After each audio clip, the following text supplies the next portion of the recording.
ಎಲ್ಲರಿಗೂ ನಮಸ್ಕಾರ ರೀ. ಹೆಂಗದಿರಿ? ನಾನು ಶ್ವೇತಾ. ಜಗತ್ನ್ಯಾಗ ನಡೆದಿರೋ ಸುದ್ದಿನ ನಮ್ಮ ಉತ್ತರ ಕರ್ನಾಟಕ ಭಾಷೆದಾಗ ಹೇಳಕ್ ಬಂದಿನಿ. ಮಸ್ತ್ ಚಹಾ ಕುಡ್ಕೋತ ಖಡಕ್ ಮಿರ್ಚಿ ಮಂಡಕ್ಕಿ ನೋಡ್ರಿ.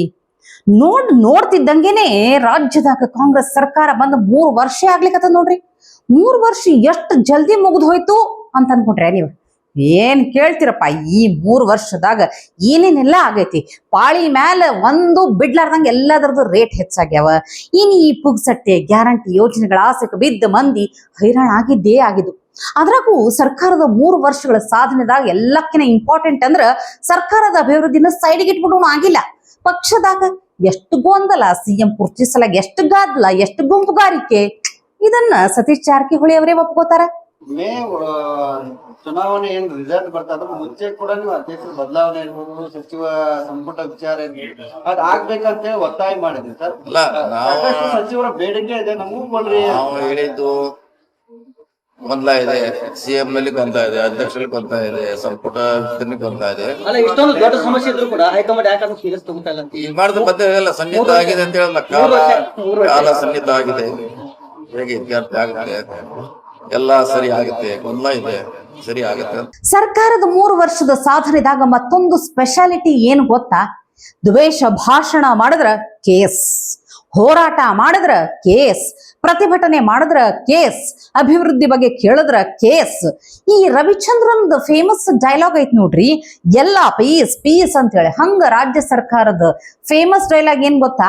ಎಲ್ಲ ಕೇಸ್ ಕೇಸ್ ಕೇಸ್. ಈಗ DCM DKC ಸಾಹೇಬ್ರು ಹೊಸದಾಗಿ ಕೇಸ್ ಹಾಕ್ಲಿಕ್ಕೆ ತಯಾರಾಗಿ ನಿಂತು ಬಿಟ್ಟಾರ.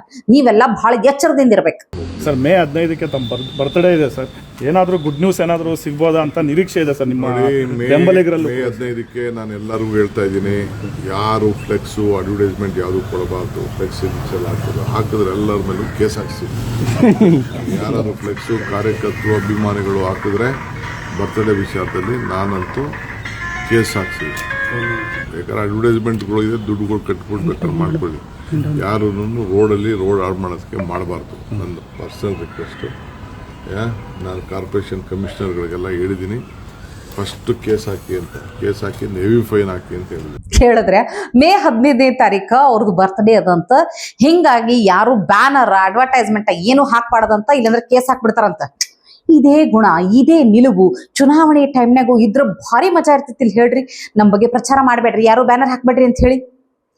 ಇನ್ನು ಕೆಲವ್ರಿಗೆ ಏನಾಗ್ತೈತಿನೋ ಗೊತ್ತಿಲ್ಲ ನೋಡ್ರಪ್ಪ. ಸುಮ್ನ ಅನಬಾರ್ದಂದ ಸುದ್ದಿಯಾಗಿರ್ಬೇಕು. ಸುಮ್ನಿರ್ಲಾರ್ದೆ ಇರುವಿ ಬಿಟ್ಕೊಳ್ಳೋದಂದ್ರ ಬಹಳ ಇಷ್ಟ ಇದ್ದಂಗೆ ಕಾಣತೈತಿ. ಇಲ್ಲೊಬ್ಬ ಮನುಷ್ಯ ಅದಾರ, ತಮ್ಮ ಹೆಸರಿನಾಗ ಅಹಿಂಸೆ ಅಂತ ಇಟ್ಕೊಂಡಾರ. ಆದ್ರೆ ಬ್ಯಾರೆಯವ್ರಿಗೆ ಹಿಂಸೆ ಕೊಡುದೇ ಇವ್ರ ಹವ್ಯಾಸ ಇರಬೇಕು. ಕನ್ನಡ ಚಿತ್ರರಂಗದ ಲೆಜೆಂಡ್ ಡಾಕ್ಟರ್ ರಾಜ್ಕುಮಾರ್ ಅವ್ರ ಬಗ್ಗೆ ಯಾರು ಏನಾದ್ರೆ ಸ್ವಲ್ಪ ಮಾತಾಡ್ಬೇಕಂದ್ರ ಬಹಳ ವಿಚಾರ ಮಾಡ್ಬೇಕು. ಒಂದು ಘನತೆ ಅರ್ಹತೆ ಇರ್ಬೇಕು.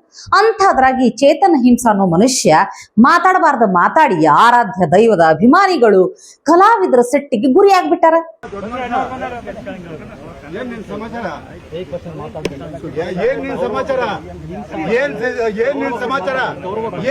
ಏನ್ ಗೌರವ? ನಿನಗೇನು ಗೌರವ ಕೊಡ್ತಾರೆ? ಯಾರು ಅಂತ ನಿನ್ ಗೌರವ ಕೊಡ್ತಾರೆ? ಯಾರು ಅಂತ ನಿನ್ ಗೌರವ ಕೊಡ್ತಾರೆ? ನೀನ್ ಯಾರು? ನೀನ್ ಯಾರು? ನೀನ್ ಯಾರು? ನೀನ್ ಯಾರು? ನೀನ್ ಯಾರು? ನೀನ್ ಯಾರು? ಕ್ಷಮೆ ಕೇಳೋಣ ಅಂತೀಯ ನೀನು? ಕ್ಷಮೆ ಕೇಳೋಣ ಅಂತೀಯ? ಅಂತ ದೊಡ್ಡ ಮನುಷ್ಯನ ಬಗ್ಗೆ ಮಾತಾಡಿ, ಅಂತ ದೊಡ್ಡ ಮನುಷ್ಯನ ಬಗ್ಗೆ ನೀವು ಕರ್ನಾಟಕದಲ್ಲಿ ಯೋಗ್ಯತೆ ಇದೆಯಾ ನನ್ನ ಮಗನೇ? ಯೋಗ್ಯತೆ ಇದೆಯಾ ನನ್ನ ಮಗನೇ? ತಪ್ಪಾಯ್ತು ಅಂತ ಕೇಳ್ಬೇಕು.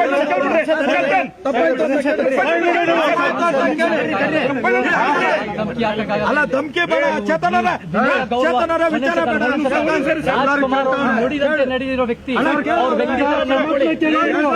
ಇನ್ನೊಬ್ರದಾರಪ್ಪ ಹಿಂಗ ಯಾರ ಬಗ್ಗೆ ಮಾತಾಡ್ಬೇಕು, ಎಷ್ಟು ತಿಳುವಳಿಕೆ ಐತಿ, ಎಷ್ಟು ಜ್ಞಾನ ಐತಿ ಅನ್ನೋದನ್ನು ತಲೆಯಾಗ ಇಟ್ಕೊಳ್ಳಾರ್ದೆ ಸಂತೋಷ್ ಲಾಡ್ ಅವರು ಸೀದಾ ಡೊನಾಲ್ಡ್ ಟ್ರಂಪ್ ಲೆವೆಲಿಗೆ ಹೋಗ್ಬಿಟ್ಟಾರ. ಏನಂತಾರ ಕೇಳ್ರಿ ನೀವು, ನಾ ಹೇಳಲಿಕ್ಕೆ ಆಗುದಿಲ್ಲ ಅದನ್ನೆಲ್ಲ. I know you are a president of America. It doesn't mean that you can speak whatever you want to speak about my country. I really want to condemn the way you are told about my country. I can show you a middle finger also. But from this very particular platform, we stand, India immaterial of any political party, we stand unitedly and say, please Trump, go ahead. ಇನ್ನು ಇವರ ರಾಷ್ಟ್ರೀಯ ನಾಯಕ ಅದಾರ ರಾಹುಲ್ ಗಾಂಧಿ. ಇವರು ಒಂಥರ ಹೆಂಗಂದ್ರ universal troll piece ಆಗ್ಬಿಟ್ಟಾರ. ಯಾಕಂದ್ರ ರಾಹುಲ್ ಗಾಂಧಿ ಹೋದಲ್ಲಿ ಬಂದಲ್ಲಿ ನಿಂತಲ್ಲಿ ಕುಂತಲ್ಲಿ ಎಲ್ಲೆಂದ್ರಲ್ಲಿ ಯಾರು ಬೇಕಾದವರು ಟ್ರೋಲ್ ಮಾಡ್ಕೋತೇ ಇರ್ತಾರ. ಈಗ ಹದಿಹರಿಯದ ಹುಡುಗಿಯರ ಜೊತೆ ಏನೋ ಸೀರಿಯಸ್ ಆಗಿ ಡಿಸ್ಕಷನ್ ಮಾಡೋ ಮುಂದೆ ಹುಡುಗಿಯರು ಬಿಡ್ಲಿಲ್ಲ ನೋಡ್ರಿ, ಪಾಪ ಅವ್ರನ್ನ ಟ್ರೋಲ್ ಮಾಡೇ ಬಿಟ್ರ. What's the riskiest thing you guys have done? Like, what's the thing where you were like, yeah, what's the riskiest thing you've done? You're in Congress. Okay, that's risky. That's real risky. What other risky stuff have you guys done? ಛೇ, ರಾಹುಲ್ ಗಾಂಧಿ ಜೊತೆ ಮಾತಾಡದಂತ ಹುಡುಗಿಯರು ಪಾಪ ರಾಹುಲ್ ಗಾಂಧಿ ಏನೋ ತಿಳ್ಕೊಬೇಕಂತ ಹೇಳಿ ಒಂದು question ಹಾಕ್ತಾರ. ನೀವು ಜೀವನದಾಗ ಅತ್ಯಂತ ರಿಸ್ಕ್ ಅಪಾಯಕಾರಿ ಕೆಲಸ ಯಾವ್ದು ಮಾಡಿರಿ ಅಂತಂದ್ರ ಕಾಂಗ್ರೆಸ್ಸಿಗೆ ಸೇರಿದ್ದು ಅಂತ ಅಂದ್ಬಿಡುದ ಗೊತ್ತಾಗ್ಬಿಟ್ಟದ್ ಬಿಡ್ರಿ. ರಾಹುಲ್ ಗಾಂಧಿ ಅಂತ ನಾಯಕ, ರಾಷ್ಟ್ರೀಯ ನಾಯಕ ಇರುವಾಗ ಕಾಂಗ್ರೆಸ್ಸಿಗೆ ಎಂಥ ಭವಿಷ್ಯದ ಅಂತ ಹುಡುಗಿಯರ್ಗೂ ಗೊತ್ತಾಗ್ಬಿಟ್ಟದ್ ಕಾಣ್ತದ. ಹಿಂಗೆ ಅಂದ್ಬಿಟ್ರ ಸೀದಾ. ಇನ್ನು ಪಶ್ಚಿಮ ಬಂಗಾಳದಾಗ 1ನೇ ಹಂತದ ಮತದಾನ ಮುಗ್ದೈತಿ, ಇನ್ನ 2ನೇ ಹಂತದ ಮತದಾನ ನಡೆಯೋದೈತಿ, ರಿಸಲ್ಟ್ ಬರೋದೈತಿ. ಅಷ್ಟ್ರಾಗೆ TMC ಸಂಸದ ಯೂಸುಫ್ ಪಠಾಣ್ ಬಿಜೆಪಿಯನ್ನ ಹಾಡಿ ಹೊಗಳಿಕತ್ತಾರ. ಸತ್ಯ ಅನ್ನೋದು ಒಪ್ಕೋಬೇಕು ಅಂತ ಅಲ್ಲಿಗತ್ತಾರ. नहीं देखिए, अब मैं आपको ये बोलूंगा कि 40-50 साल गुजरात में भी भाजपा को कोई हटा नहीं सकता, तो आपको अच्छा लगेगा क्या? जो भी है, जो फैक्ट है वो फैक्ट है. जो जहाँ पे मजबूत है, जो लोग जिन पार्टीज को पसंद करती है और जो लोग काम करते हैं जिनके लिए, उस हिसाब से पार्टी रहती है. ये एसोसिएशन है, पार्टी का एक है कि सब जितनी भी पार्टीज है इंडिया में वो पार्टीज है, और जो लोकल यानी जो स्टेट में जो लोग पसंद करते हैं, लोगों के लिए काम करते हैं, उस पार्टी को लोग प्रिफर करते हैं और उनको वोट देते हैं. ಎಷ್ಟ್ ಚಂದ ಹೇಳಕತ್ತಾರ ನೋಡ್ರಿ. ಗುಜರಾತ್ನ್ಯಾಗ ಮುಂದಿನ 40-50 ವರ್ಷಗಳ ತನಕ ಬಿಜೆಪಿಯನ್ನ ಅಧಿಕಾರದಿಂದ ತೆಗೆದು ಹಾಕ್ಲಿಕ್ಕೆ ಸಾಧ್ಯನೇ ಇಲ್ಲ.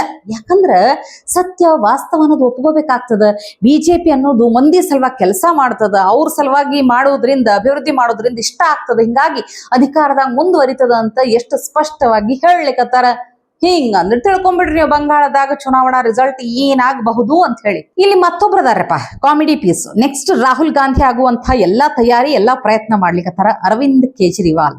ಅದ್ ಎಷ್ಟು ವರ್ಷದಿಂದ ಹೇಳಲಿಕ್ಕತ್ತಾರ ಇವರು. ಒಂದೇ ಲೈನ್, ಒಂದೇ ಭಾಷಣ, ವರ್ಷಾನುಗಟ್ಲೆ ಅದೇ ಹೇಳ್ಕೊತ ಬಂದ್ರೆ ಮಂದಿಗೆ ಬ್ಯಾಸ ಆಗುದಿಲ್ಲ ಏನ್ ಹೇಳ್ರಿ. इस देश को बचाना है सर. अब बात नई दिल्ली की या वाराणसी की नहीं है. अब वाराणसी के लोगों से ये अपील करने जा रहा हूँ कि अगर आप लोगों ने नरेंद्र मोदी जी को जिता के भेज दिया, ये देश नहीं बचेगा. खाओ माँ कसम. 2019 का ये चुनाव भारत को बचाने का चुनाव है.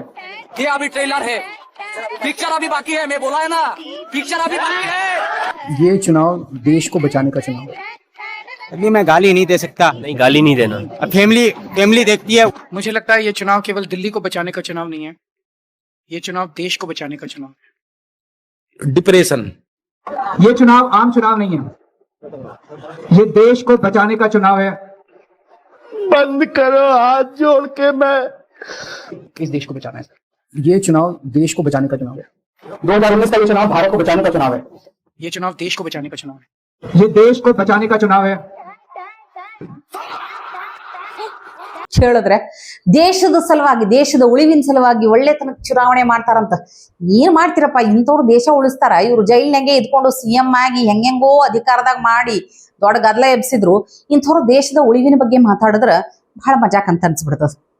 ಇವತ್ತಿಗೆ ಸುದ್ದಿ ಸಾಕಲ್ಲ, ನಾಳೆ ಇಂಥವೇ ಮತ್ತೊಂದಷ್ಟು ಸುದ್ದಿ ತರ್ತೀನಿ. ಚಹಾ ಇಟ್ಕೊಂಡು ಮಿರ್ಚಿ ಮಂಡಕ್ಕಿ ನೋಡ್ಲಿಕ್ಕೆ ಕಾಯ್ಕೊಂಡಿರ್ರಿ.